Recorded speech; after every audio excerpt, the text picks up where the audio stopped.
Hello students. तो आज हम देखेंगे क्लास 10 का फुटप्रिंट बुक का chapter number 3 the midnight visitor written by Robert Arthur. बहुत ही अच्छी स्टोरी है, पर स्टोरी को स्टार्ट करने से पहले मैं थोड़ा सा राइटर का जो डिस्क्रिप्शन दे दूं आपको। मैं रॉबर्ट आर्थर, बहुत सारी स्टोरियाँ मैंने इनकी सुनी हुई है, बहुत सारी स्टोरियाँ मैंने इनकी देखी हुई भी हैं, बहुत सारी मूवीज़ के अंदर भी इनकी स्टोरियों को यूज़ किया गया है।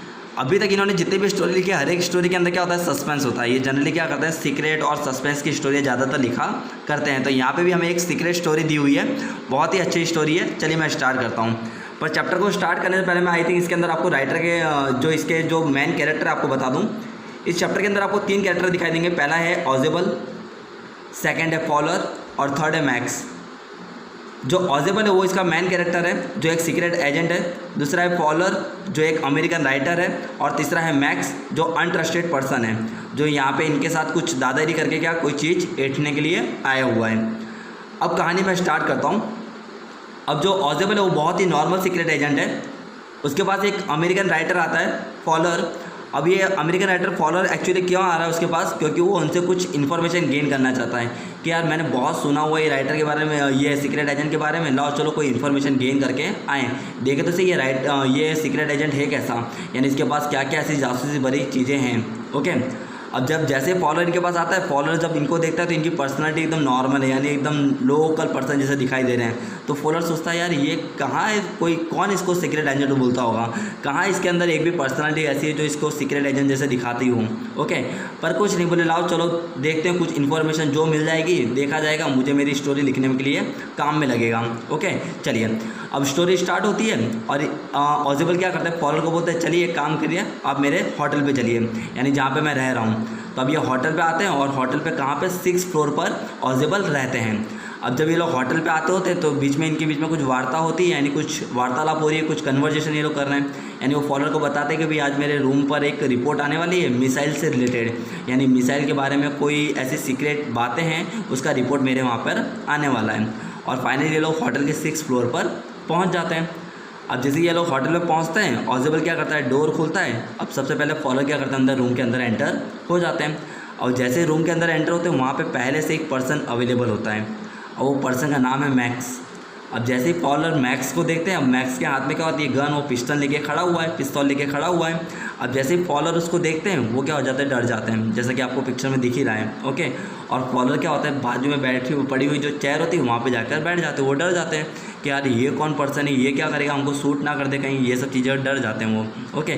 पर उतने भी ऑजेबल जैसे ही एंटर होता है, अब ऑजेबल पहले से इस पर्सन को जानता होता है।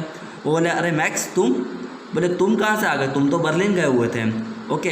तो इस तरह की बात करता है। पर मैक्स उनको बोलता है ये सब बातें करने का टाइम मेरे पास नहीं है, तुम मुझे वो रिपोर्ट दे दो, जो मिसाइल से रिलेटेड जो रिपोर्ट थी वो मुझे आप दे दो। तो अब ऑजेबल उसको बोलते हैं यार वो रिपोर्ट आने में तो अभी बहुत टाइम लगने वाला है, 3 साढ़े 3 घंटे का। चल कोई बात नहीं, तब तक तू वेट कर, और वो रिपोर्ट आती है मैं तो वो रिपोर्ट दे देता हूँ।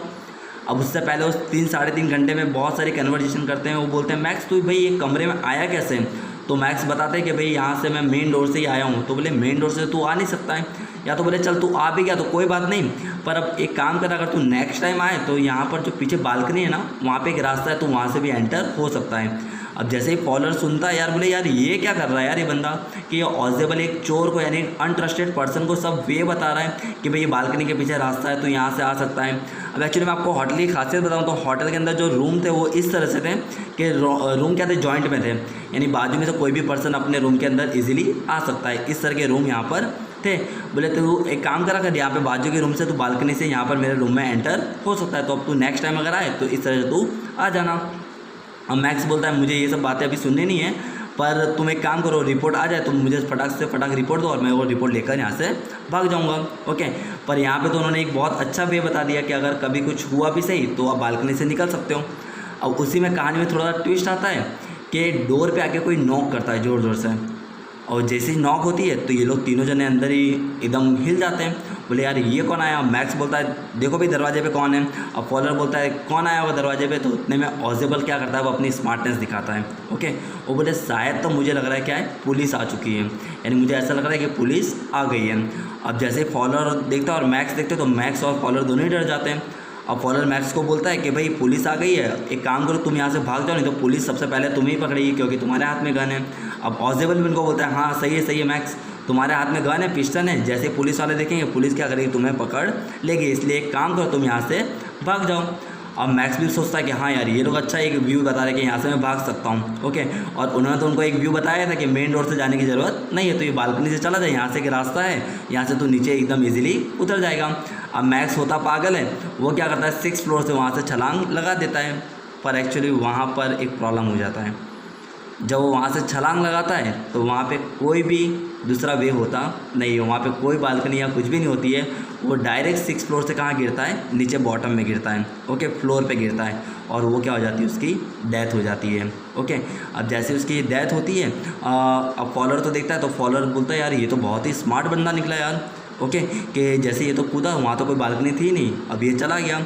अब जैसे दरवाज़ा खुलता है और दरवाज़ा खुलते ही अंदर कौन आता है, तो एक वेटर आता है जो क्या कर रहा है 2 ग्लास और कुछ कोल्ड ड्रिंक के क्या करता है वाटर लेकर आता है, वो वहाँ पे आके रख देता है। और वो वेटर वहाँ से चला जाता है। तो उतने ही फॉलोअर बोलता है यार ये तुमको पहले से पता था क्या कि यहाँ पे कोई पुलिस या कुछ भी नहीं आने वाली है। तो वो बोलता है हाँ ये सब पहले से मुझे पता था, एक्चुअली ये क्या तो था, ये मेरी स्मार्टनेस थी और मैं बहुत ही अच्छा एक सीक्रेट एजेंट हूँ। और वो क्या हो जाता है, थोड़ा उससे हैप्पी हो जाता है। और जो मैक्स है वो तो क्या हो जाता है, थोड़ा बेवकूफ़ी के कारण क्या हो जाता है, गिर जाता है और उसकी डेथ हो जाती है। और जो रिपोर्ट है वो रिपोर्ट का कागज़ क्या हो जाता है, ऑजेबल के पास ही रह जाता है। ओके, अब ये सब जब चीज़ें जब फॉलोअर देखते हैं तो फॉलोअर बहुत ही खुश हो जाता है, यार रियली यार ये तो बहुत ही बड़ा सीक्रेट एजेंट है, यानी कि इसकी तो जो स्मार्टनेस है आई थिंक आज तक मैंने कभी ऐसी स्मार्टनेस कभी किसी के पास देखी नहीं है। तो इस तरह से स्टोरी का एंड आता है। ओके, आई होप आप सभी को स्टोरी क्लियर हो चुकी होगी। अब इसके कुछ क्वेश्चंस बता दूं तो मैं आपको क्वेश्चंस के अंदर ये पूछा जा सकता है कि भाई ऑजेबल की पर्सनालिटी किस तरह से थी, फॉलोअर किस काम से ऑजेबल के पास आया था, ऑजेबल ने किस तरह से मैक्स को गुमराह किया था, यानी किस तरह से उसको धोखा दे दिया था। ओके, यानी किस तरह से उसको फिर ये भी रीज़न पूछा जाता है कि भाई किस तरह से मैक्स की डेथ हुई थी। एंड लास्ट फाइनली कि फॉलोअर्स ने किस तरह से मान लिया था कि भाई जो ऑजेबल है बहुत ही बेटर और बहुत ही प्रॉपर सीक्रेट एजेंट है। तो ये सब कुछ क्वेश्चंस आपको इसके अंदर पूछे जा सकते हैं। ओके, चलिए तब तक के लिए टेक केयर, बाय।